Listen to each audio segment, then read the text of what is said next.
Hello friends, जैसा कि मैंने पिछले वीडियो में आपको बताया था कि एमएसएमई से रिलेटेड जितने भी इश्यूज हैं सब हमने आपके साथ डिस्कस किया था। मैंने बताया था कि यूके सिन्हा कमेटी ने क्या रिकमेंडेशन दिया है और सरकार ने 2018 में इसको आधार बना के 12 सूत्री कार्यक्रम पेश किया था एमएसएमई को बूस्ट करने के लिए, एमएसएमई को प्रोत्साहित करने के लिए। ठीक है, तो हम पहला पॉइंट देखते हैं कि यूके सिन्हा कमेटी, याद रखिएगा एग्जामिनेशन पॉइंट ऑफ व्यू से काफी महत्वपूर्ण है कि यूके सिन्हा कमेटी किस लिए था। ठीक है, क्योंकि जितने भी एमएसएमई में रिफॉर्म हुए हैं सब यूके सिन्हा कमेटी के रिकमेंडेशन को फुलफिल किया गया है। ठीक है ना, तो यहाँ पे यूके सिन्हा कमेटी इंपॉर्टेंट हो जाता है। अब उसने कहा था तो सरकार ने सरकार से रिकमेंडेशन किया गया कि भैया तनावग्रस्त संपत्ति कोष बनाइए, यानी कि डिस्ट्रेस्ड एसेट फंड बनाइए जो 5,000 करोड़ का हो कम से कम, जो कितना 5,000 करोड़ का हो, है ना, सरकारी हो। राइट, सरकारी होना चाहिए, है ना। उद्देश्य क्या था इसका उद्देश्य था, है ना, डिमोनेटाइजेशन, जो विमुद्रीकरण जिसको बोलते हैं, या फिर जीएसटी, और चल रही जितनी भी लिक्विडिटी प्रॉब्लम है, यानी तरलता की जो प्रॉब्लम है एमएसएमई के पास, है ना, उस तरलता की समस्या का समाधान करने के लिए सरकार को 5,000 करोड़ रुपए का डिस्ट्रेस्ड एसेट फंड बनाना चाहिए। राइट, ये इसने रिकमेंडेशन दिया था। ठीक है, ये जो कोष है, ये जो फंड है ना, ये फंड जो है आपको आरबीआई जो है एनपीए को लेके जो प्रोग्राम चला रही है ना, उसके समाधान के साथ मिलकर काम करेगी। ये फंड का काम ये नहीं रहेगा कि हाँ भाई तुम लोन दे दो और फिर वो एनपीए हो जाए, नहीं। आरबीआई की जो पॉलिसी है एनपीए को लेकर, उसके साथ मिलकर काम करेगा ताकि आने वाले समय में फिर एमएसएमई में एनपीए की समस्या उत्पन्न न हो। राइट, इसके बाद फंड्स ऑफ फंड की बात की गई थी, है ना। फंड्स ऑफ फंड जो 10,000 करोड़ का होगा, इसी को सरकार ने माना है। और आपको जैसे इससे पिछले वाला वीडियो आप देखिएगा, उसमें पूरा डिटेल है ना। वो वीडियो ज्यादा लंबा ना हो जाए इसलिए मैंने इस पार्ट को अलग कर दिया है एमएसएमई का। राइट, तो उसमें क्या है, 10,000 करोड़ का गवर्नमेंट फंड बनाया है, जो ये सुझाव जिसे एमएसएमई अपनी व्यवसाय को अगर आगे बढ़ाना चाहती है तो उसके लिए उन्हें प्रोत्साहन दिया जाएगा। 10,000 करोड़ का फंड है। ठीक है, इसके बाद एमएसएमई एक्ट में बदलाव किया गया। एमएसएमई एक्ट 2006 है ना। इसके माध्यम से एमएसएमई, मैंने आपको बताया कि इसके परिभाषा में, इसका डेफिनेशन में चेंज किया गया। जो पहले मैन्युफैक्चरिंग और सर्विस सेक्टर को अलग अलग रखा गया था, है ना, और उसको हटाकर मैन्युफैक्चरिंग और सर्विस सेक्टर दोनों को कंबाइन कर दिया गया, है ना। दोनों के लिए इक्वल रूल लाया गया ताकि हम एक्सपोर्ट को बढ़ा सके, एम्प्लॉयमेंट जनरेट कर सके, है ना, और नए नए अपॉर्चुनिटी को क्रिएट कर सके। ठीक है, इसके बाद सरकार ने क्या किया कि दूसरी बात, इसमें एक और प्रॉब्लम है कि सरकार जो एमएसएमई होता है ना, एमएसएमई को जो बिल पेमेंट की बात होती है, जैसे एमएसएमई जो है अपनी सामान जब बेचता है तो उसको बिल मिलता है ना। तो बिल को भजाने में, उसको जो है क्लियर कराने में, बिल क्लियर कराने में उसको लंबा समय लगता है, उसकी पूंजी फंस जाती है ना। तो इसमें ये रिकमेंडेशन दिया गया था है कि उनकी पूंजी की जो समस्या है, जो सामान वो बेचते हैं, जो जब तक वो उनकी बिल जो है जब तक क्लियर नहीं होता है तब तक ऐसी प्रॉब्लम ना हो उनके साथ, मनी का, पैसा का, उसका समाधान किया जाना चाहिए, है ना। दूसरा बात यह है कि जब इसके पास टेक्नोलॉजी वगैरह नहीं है तो तो क्या होता है कि बड़ी कंपनियां जब इनसे सामान लेती है, गुड्स लेती है या फिर और कोई लेता है, तो उसमें नेगोशिएशन में क्या होता है, इनको नुकसान होता है, यानी कि कम रेट पे बेचना पड़ जाता है, क्योंकि कॉस्ट ऑफ प्रोडक्शन इसका ज्यादा पड़ जाता है, टेक्नोलॉजी इंप्लीमेंटेशन है नहीं, है ना, दक्षता जो लोग स्किल लोग हैं उसकी अभाव है, क्योंकि पैसा नहीं है, इसके कारण इन सभी में बदलाव करने की बात सरकार को कहा गया था, ताकि एमएसएमई को ये ज्यादा मजबूती प्रदान करे, है ना। एमएसएमई को इंफॉर्मेशन की उपयोगिता, जो इंफॉर्मेशन है, सूचना, उसका यूज कैसे किया जाए अपने मार्केटिंग के लिए या फिर और भी कई सारे सेक्टर में काम करने के लिए, है ना, उसको अनिवार्य कर क्या किया गया कि जो आप गुड्स, जैसे इसमें क्या है, सरकार ने कहा कि अगर मैं एग्जांपल देता हूं, अगर 1000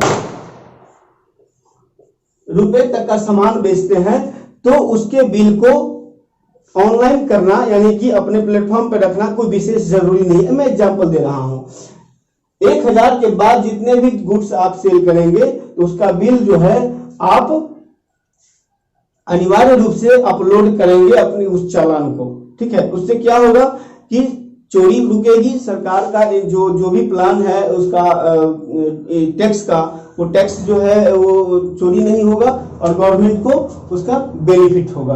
तो ये सभी बदलाव इसमें करने की बात की गई थी। इसके बाद जो है सिडबी का, small industry development bank of India, जो छोटे इंडस्ट्री है ना, छोटे इंडस्ट्री को सिडबी बैंक देती है लोन ज्यादातर, है ना। तो ये इसकी भूमिका में विस्तार करने की बात की गई थी, क्योंकि सिडबी क्या करता है कि इसने रिजर्व, एक होता है कि रिजर्व डिस्ट्रिक्ट है कि भाई इस डिस्ट्रिक्ट में स्पेशली एमएसएमई को ज्यादा बढ़ावा दे। जैसे आपको मैं बिहार की बात करूं तो भागलपुर में सिल्क इंडस्ट्री बहुत फेमस है ना। उसी प्रकार से क्योंकि भागलपुर में सिल्क इंडस्ट्री फेमस है तो आपको गया में भी है ना। लेकिन क्या होता है कि इसमें इनके साथ क्या है कि सिडबी जो है जितनी प्रेफरेंस देगा भागलपुर में, उतना गया वाले को देता नहीं है। तो कहा गया कि इनकी भूमिका में विस्तार कीजिए और जैसे भागलपुर में अगर सिल्क इंडस्ट्री है तो गया वाले अगर सिल्क इंडस्ट्री वाले हैं वो भी आगे बढ़ना चाहते हैं, उनको भी अपॉर्चुनिटी दिया जाए, या फिर मुजफ्फरपुर या फिर वाराणसी है ना, या फिर इस टाइप से हॉटस्पॉट को तो कनेक्ट करना ही है। साथ ही साथ और भी जो डिस्ट्रिक्ट हैं जो चाहते हैं अपने सेक्टर में आगे बढ़े, है ना, वन डिस्ट्रिक्ट वन प्रोडक्ट जैसे यूपी सरकार ने किया है, तो ऐसे कंडीशन में तो सिडबी वहां पे प्रॉब्लम क्रिएट होगा उसके साथ। इसीलिए जो डिस्ट्रिक्ट का जो खासियत है उसमें प्रमोशन दे सिडबी, उनकी भूमिका जो है उसको आगे बढ़ाने की जरूरत है। इसके बाद टेक्नोलॉजी कहता है कि सिडबी, और हाँ, सिडबी जो ऋण देगा, जो लोन देगा ना, वो इक्विटी के रूप में हो, ऐसी बात है। इक्विटी के अतिरिक्त, इक्विटी के रूप में तो लोन देगा, उसके अतिरिक्त जो है उपकरण विकसित करने का सुझाव दिया गया, क्योंकि ये कहता है, ये यूके सिन्हा कमेटी ये कह रही है कि आपको इक्विटी के रूप में तो ठीक है, आप ले रहे हैं दूसरे देश के या फिर दूसरा कोई इन्वेस्टर आपके संस्था में कर रही है इन्वेस्टमेंट, लेकिन साथ साथ आप इक्विटी के अलावा भी और सोर्स को अपनाइए इनकम का, है ना। जैसे मार्केट रिसीवेबल जो बिल होता है उसकी बात हो गई, या फिर शेयर मार्केट में अपना इंस्टीट्यूशन आप इतना मजबूत कीजिए कि आप शेयर बाजार में रजिस्टर करा के आपकी वैल्यू बढ़ सके, है ना, उसकी तरफ बात करता है। फिर टेक्नोलॉजी इंप्लीमेंटेड, ये सारी समस्याओं का जड़ है कि कॉस्ट ऑफ प्रोडक्शन का ज्यादा होना। जब आपका कॉस्ट ऑफ प्रोडक्शन कम होगा तो मार्केट में आप ऑटोमेटिक सर्वाइवल हो जाएंगे, क्योंकि कस्टमर का नेचर होता है सस्ता सामान उसको चाहिए, बेस्ट क्वालिटी भी चाहिए। तो इसके लिए एकमात्र माध्यम है टेक्नोलॉजी और दक्षता, यानी कि स्किल लोग चाहिए, है ना, ताकि वो समय के साथ गुड्स को, जो प्रोडक्ट है उसको मॉडिफाई कर सके और टेक्नोलॉजी के माध्यम से आपके पास सस्ती चीजों में सस्ते रेट में अच्छी चीज को प्रोवाइड करा सके। तो टेक्नोलॉजी को पूरी तरह से इसमें कहा गया है आगे बढ़ाने की बात। एमएसएमई के लिए इसमें एक बात और कही गई है कि उसमें जो वर्कर हैं, है ना, वर्कर जो है, एक चीज मैं यहाँ भूल गया हूं, मैं लिख देता हूं। उसमें कहा गया है ये बात कि मृत्यु और दुर्घटना कवर के लिए सामूहिक नीति को विकसित करने की बात है ना। मृत्यु और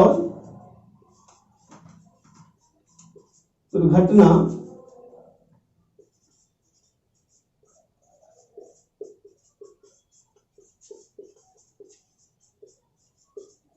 सामूहिक नीति बनाने की बात की गई है ना।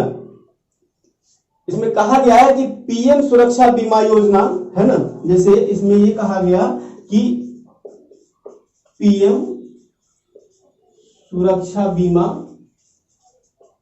योजना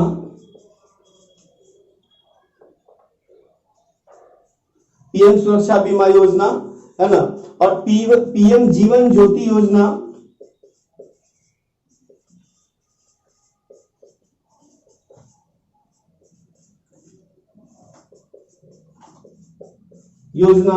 पीएम जीवन ज्योति योजना द्वारा, इसके द्वारा कवर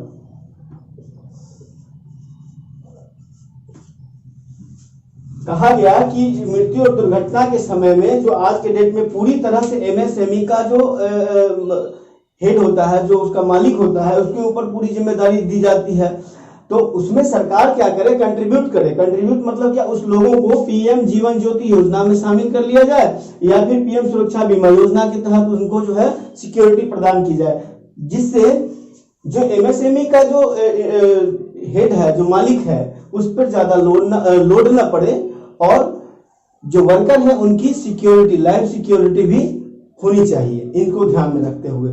इसके बाद फिर एक जो बात कही है कि GM platform, government e market, GM का मतलब government electronic market, government electronic market platform पर ट्रेड रिसीवेबल डिस्काउंट सिस्टम, मतलब जैसे आपको हम बताते हैं ट्रेड रिसीवेबल डिस्काउंट सिस्टम क्या होता है।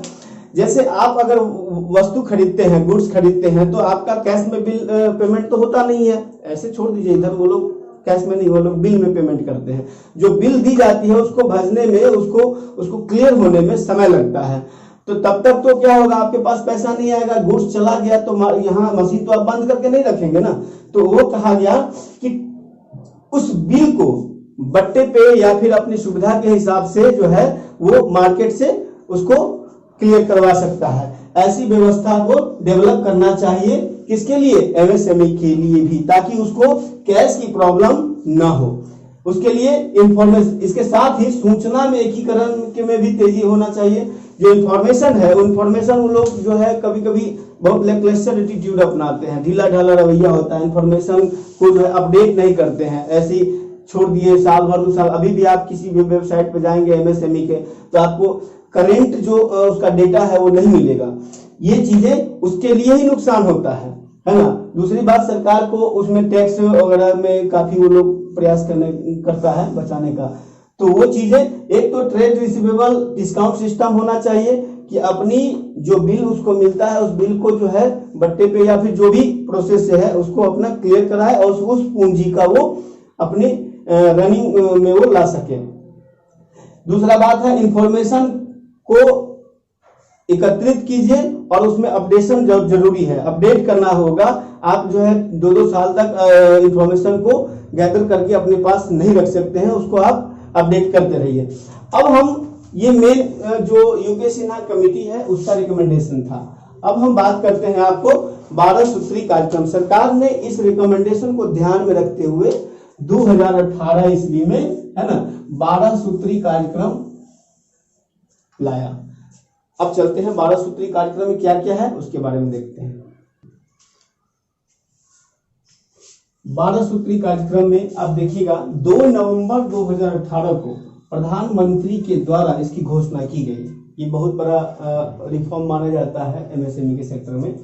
देखिए, लोन पोर्टल एक बनाया गया। वो लोन पोर्टल एमएसएमई से रिलेटेड जो उद्यमी होंगे, जो एंटरप्रेन्योर्स होंगे, उनको 59 मिनट में लोन दिया जाएगा। ठीक है, 59 मिनट में लोन दिया जाएगा। जीएसटी पोर्टल के जरिए इसका लिंक उपलब्ध कराया जाएगा। ये जो लोन पोर्टल है, लोन पोर्टल का जो लिंक है वो जीएसटी पोर्टल, जीएसटी पे जो एमएसएमई रजिस्टर्ड है ना, उनके लिए आसान है, उन्हीं के लिए एक तरह से देखिएगा उन्हीं को फायदा होगा इसका ज्यादा, है ना, इवन वही है ही। तो उनका लिंक जो है लोन पोर्टल का जीएसटी पोर्टल के जरिए उपलब्ध होगा। ठीक है, सभी जीएसटी पंजीकृत एमएसएमई को 2% ब्याज सब्सिडी, जो भी एमएसएमई यानी कि medium small micro small medium enterprises, सूक्ष्म लघु मध्यम उद्योग जो है, जो जीएसटी में रजिस्टर्ड है, उनको 2% का ब्याज सब्सिडी दी जाएगी। क्लियर?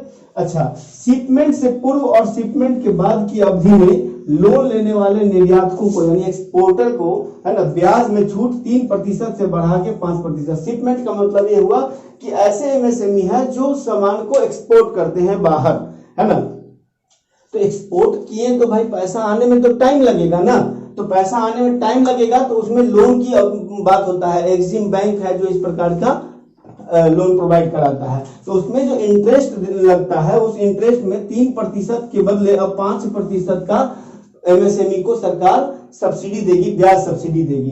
ठीक है, 500 करोड़ से अधिक के जितने टर्नओवर वाले एमएसएमई है उनको ट्रेड्स पोर्टल में शामिल किया जाएगा। ट्रेड्स का मतलब होता है ना, ई डिस्काउंट प्रणाली है ये, है ना, आपको मैंने बताया था कि ट्रेड रिसीवेबल डिस्काउंट सिस्टम की बात वो यही है।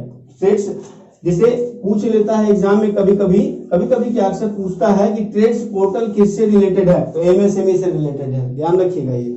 ठीक है, उसमें शामिल किया जाएगा। इसमें उद्यमी जो है, जो व्यापार करने वाले हैं, वो अपनी आगामी जो रिसिप्ट है ना, उसके आधार पर बैंक से ऋण लेते हैं, लोन लेते हैं, है ना, और जिससे उसकी नकदी की जो समस्या है, जैसे सामान हमने बाहर भेजा तो वो पैसा आने में टाइम लगेगा, तो वो क्या करेगा, जो बिल होगा ना, उस बिल को दिखाकर लोन ले लेगा, किससे, बैंक से, और वो अपना काम चालू करेगा ताकि उसको जो कैश क्राइसिस नहीं आएगा उसको। ठीक है, ताकि उसको समस्या पैदा ना हो। चलिए अब आगे आते हैं पीएसयू, पब्लिक सेक्टर इंटरप्राइजेस, है ना, कभी कभी इसको पीएसयू भी बोलते हैं, PSU public sector unit, right. तो पब्लिक सेक्टर इंटरप्राइजेस को यानी सरकारी जो जितने भी संस्था है, सरकारी जितनी भी संस्थाएं हैं, है ना, उसको एमएसएमई के प्रोडक्ट को, जो एमएसएमई प्रोडक्ट करती है सामान, है ना, उसको 20% खरीदना था पहले, बट इसको बढ़ाकर अब 25% कर दिया गया। यानी कि प्रत्येक सरकारी संस्था जो सामान खरीदेगी अपने यूज के लिए, उसका कम से कम 25% है ना एमएसएमई के प्रोडक्ट होना चाहिए। क्लियर? ये कहता है उसमें भी, उस 25% में भी 3% जो है वो सिर्फ महिला उद्यमी होना चाहिए। ऐसा एमएसएमई को का हेड, जिसका हेड वो महिला है ना, ऐसे संस्था से खरीदारी करना अनिवार्य कर दिया गया। इसके बाद सभी पीएसयू को यानी पब्लिक सेक्टर एंटरप्राइजेस को, है ना, जीईएम का हिस्सा होना होगा। जीईएम मतलब गवर्नमेंट ई मार्केट। जितने भी पीएसयू है सब उस पे अपना रजिस्ट्रेट करवाएंगे, क्योंकि एमएसएमई को भी रजिस्टर्ड होगा तो जो सामान लेगा, अगर 25% सामान लेगा तो कहां से लेगा, कोई तो प्लेटफॉर्म होना चाहिए। तो इसीलिए कहा गया कि जितने भी पब्लिक सेक्टर इंटरप्राइजेस हैं, है ना, सरकारी सार्वजनिक जो संस्थाएं हैं, वो जेम का हिस्सा अनिवार्य है, यानी कि गवर्नमेंट ई मार्केट का हिस्सा होना अनिवार्य कर दिया गया। अब 7वां पॉइंट है, अब बताते हैं। नेक्स्ट है देश में जो टूल रूम्स हैं, है ना, वो अब डिजाइन रूम के रूप में काम करेंगे। जैसे इसके लिए 22 केंद्र बनाए गए हैं। आपको पता होगा, जैसे अब आप लोग अगर गौर कीजिएगा तो जितने एमएसएमई हैं, खासकर सिल्क से रिलेटेड या फिर इस प्रकार के बुनकर किस्म के जो लोग हैं, है ना, उनको अब कंप्यूटराइज डिजाइन की बात की जा रही है ना। तो पहले क्या हुआ था कि आदमी अपने अपने डिजाइन से बेच रहा था, तो मार्केट डिमांड कुछ और है, हम बना कुछ और रहे हैं। क्या होगा कि आपका प्रोडक्ट जो है वो मार्केट में बिक नहीं रहा है, तो औने पौने दाम में आपको बेचने को मजबूर होगा। मार्केट के डिमांड के अकॉर्डिंग अगर आप प्रोडक्ट को बनाएंगे तो आपका ऑलरेडी डिमांड रहेगा। ठीक है, तो उसी लिए उसने 22 केंद्र बनाए गए कि भाई जो भी अब कंप्यूटराइज डिजाइन होगा, है ना, ताकि बुनकरों को सुविधा होगा और मार्केट के डिमांड के हिसाब से वो गुड्स को प्रोडक्ट करें। है ना, ताकि उनको दिक्कत ना हो, है ना। और 100 स्पोक्स स्थापित किए जाएंगे, उसके अलग अलग जो है, जैसे मान के चलिए एक ये केंद्र है, सेंटर है, ठीक है, तो सेंटर है तो और भी तो होगा, है ना, इस टाइप से 22 सेंटर है, 22 सेंटर को जो है ना 100 भागों में बांट दिया जाएगा, ठीक है, अलग अलग सेंटर का, ताकि क्षेत्रीय स्तर पे जितने लोग हैं सबकी पहुंच वहां तक बनी रहे। इसके बाद जो फार्मा क्षेत्र के एमएसएमई है ना, जो फार्मा क्षेत्र यानी कि जो मेडिसिन वगैरह बनाने वाले जो एमएसएमई है ना, medium micro small medium enterprises है, उसके लिए क्लस्टर निर्माण किया जाएगा। क्लस्टर निर्माण के लिए, क्लस्टर मैंने कहा कि एक ऐसा विशेष स्थान जहां पे स्पेसिफिक चीजों का उत्पाद होता हो, राइट ना, तो उसके लिए 70% की मदद दी जाएगी। क्लस्टर के निर्माण में, है ना, जो पैसा खर्च होगा उसमें सरकार 70% की मदद देगी। आपको पता होगा भारत में मेडिकल पार्क जो बना रही है भारत सरकार, वो आपको तमिलनाडु में बना रही है, ठीक है, चेन्नई में आई थिंक है। तो उसका काम ही है यही कि मेडिकल इक्विपमेंट से रिलेटेड जितनी चीजें हैं जो हम बाहर से इंपोर्ट करते हैं उसको देश के अंदर ही बनाए, ठीक है। इसके बाद जो है सरकारी प्रक्रियाओं का सरलीकरण होना चाहिए, है ना। आप जाते हैं कोई भी इंडस्ट्री, अगर कोई आदमी स्टार्टअप करना चाहता है तो उसको इतना फॉर्म भराना पड़ता है भैया, वो तो ऐसे ही परेशान हो जाता है ना। और बाबुओं की तो यहाँ पे फौज है भारत में, उनकी अपनी मोनोपोली है।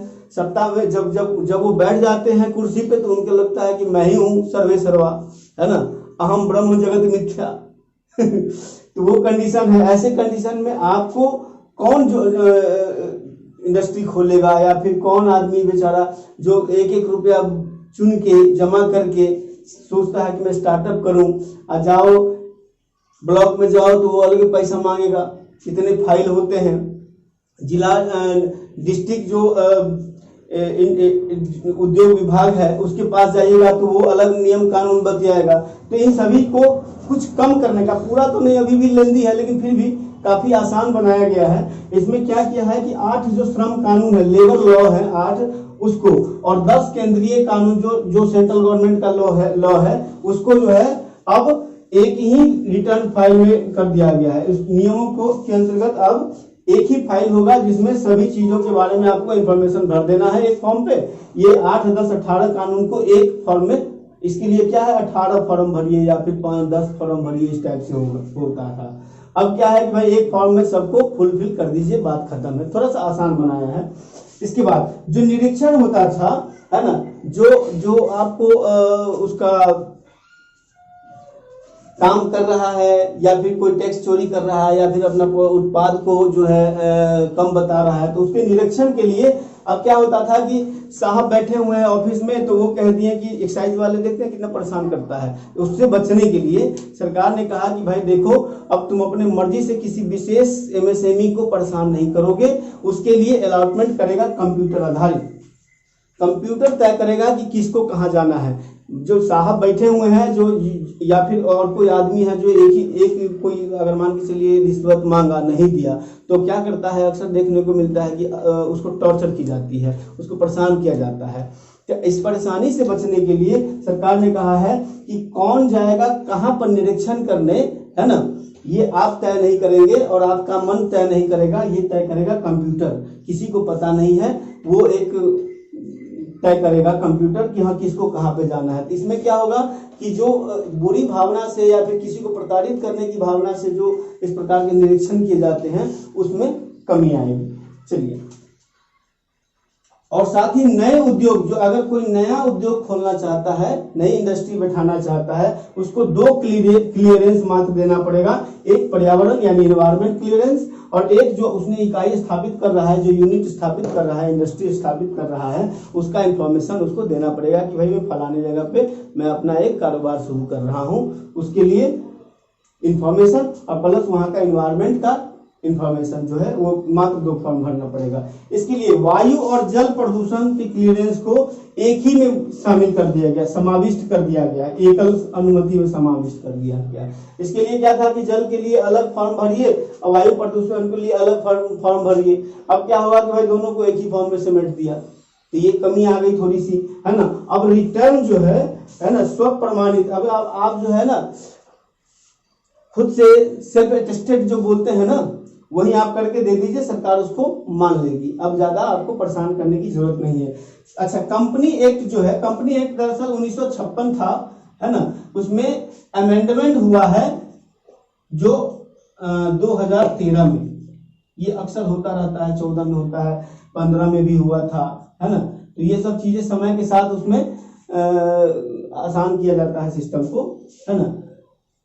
फिर 18 में भी हुआ है, 19 में भी हुआ है, होता रहता है। इसके लिए मेन है कंपनी एक्ट 1956 और उसके बाद 2013, इसमें संशोधन हुआ था 2013। ये बहुत इंपॉर्टेंट है, ठीक है, ये बहुत इंपॉर्टेंट है। इसमें क्या किया गया कि अगर कोई एमएसएमई, है ना, कंपनी एक्ट का उल्लंघन करता है तो उसके अदालत का चक्कर नहीं लगाना पड़ेगा। उसके लिए एक ट्रिब्यूनल का गठन करेगी सरकार, या फिर इस प्रकार की कोई व्यवस्था करेगी ताकि समस्या के लिए वो बार बार कोर्ट का चक्कर न लगे। अब मान के चलो यार, तुम बिजनेस कर रहे हो, अब तुम बार बार कोर्ट का तुमको प्रेशर रहेगा तो तुम अपने फ्रीली काम कर पाओगे? नहीं कर पाओगे। तो इस समस्या के निदान के लिए सरकार ने कहा कि भैया अब कंपनी एक्ट के लिए आपको बार बार कोर्ट नहीं दौड़ना पड़ेगा, उसका अलग व्यवस्था करेंगे या फिर ट्रिब्यूनल बनाएंगे, जो भी करना होगा करेंगे, आपकी समस्या का समाधान जल्द जो है हो जाए।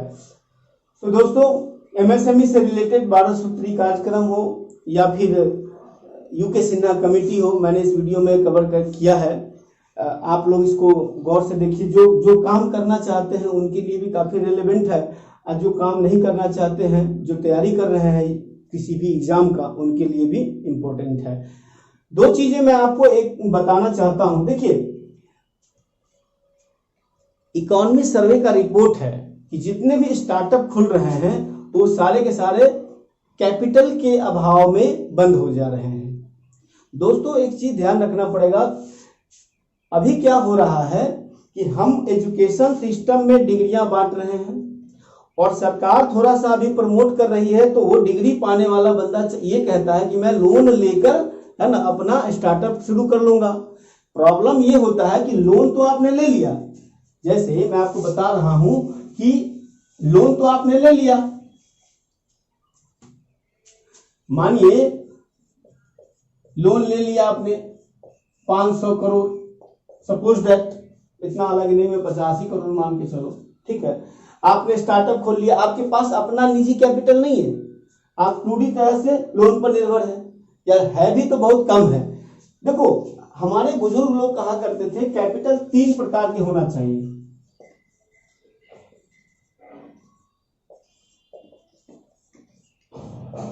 कैपिटल 3 प्रकार का होना चाहिए। कौन? एक क्षेत्र में हो, यानी कि जो उधारी रहता है वो हो, है ना। एक रिजर्व हो, रिजर्व, है ना, या गोदाम में, ठीक है। और दूसरा होना चाहिए आपका जहां से आप सामान लाते हैं, जहां से आप परचेज करते हैं।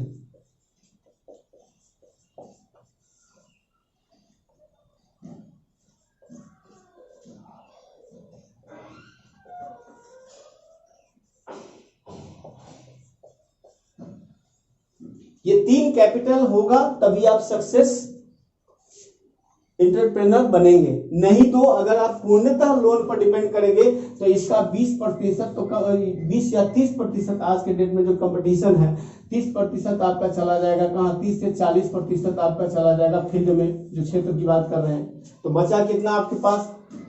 60%। इस 60% में भी आपको, इस 60% में भी आपको, है ना, यहाँ पे कितना पेमेंट की, यहाँ पे कितना रखिएगा और गोदाम में कितना रखिएगा, है ना। और कंपटीशन इतना है कि बेनिफिट आपको कम मिल रहा है।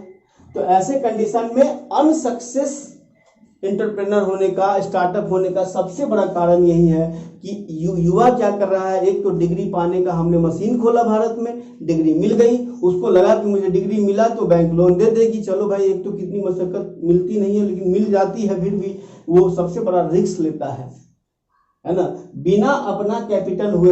अगर आपके पास मान के चलिए 50 करोड़ रुपए इन्वेस्ट किया है आपने, ठीक है, उस 50 करोड़ रुपए के इन्वेस्टमेंट में कम से कम 20 करोड़ भी आपकी अपनी होनी चाहिए। जब तक आपका 20 करोड़ का अपना निजी नहीं होगा तब तक आप इस समस्या से नहीं पार पा सकते हैं। 20 करोड़ होगा तो क्षेत्र में चला जाएगा, बाकी तो आपका जो लोन लीजिएगा वो सर्कुलेशन में बना रहेगा, पूंजी कैपिटल आपका मार्केट में आएगा जाएगा, वो ब्लॉक नहीं होगा। ये जो क्षेत्र में गया वो ब्लॉक हो गया है ना। ये कब आएगा आपके पास इसकी गारंटी मत रखिए, ठीक है। तो इसके कारण असफल होने का, जो एंटरप्रेन्योरशिप असफल हो रहा है या कोई दुकानदार असफल हो जाता है, उसका सबसे बड़ा कारण है कि वो पूर्णतः लोन लेके बिजनेस को स्टार्टअप करना चाहता है, और उसमें भी क्या है कि एक ही बार हाई प्रोफाइल काम करना चाहता है। ये सबसे बड़ा रिस्क गेन कर रहा है। रिस्क लेना चाहिए, इतना भी रिस्क नहीं लो कि तुम्हारी औकात से फाजिल हो भाई, तुम्हारी ऐसी की तैसी हो जाए, है ना। ये बिल्कुल नहीं होना चाहिए। रिस्क लीजिए लेकिन अपनी कैपिटल को रिजर्व में रखिए इमरजेंसी के लिए, तब आप सक्सेस होइएगा। अन्यथा 90% जो स्टार्टअप है वो फेल हो रहे हैं, उसका सबसे बड़ा कारण यही है। Thank you for watching. अगले वीडियो में अगले टॉपिक के साथ हम मिलेंगे, है ना। आई थिंक रेलवे का प्राइवेटाइजेशन हो या फिर एनआरसी सीएए का मुद्दा हो, ऐसे टॉपिक पे मैं आपको वीडियो लाऊंगा। थैंक यू फॉर वॉचिंग, धन्यवाद।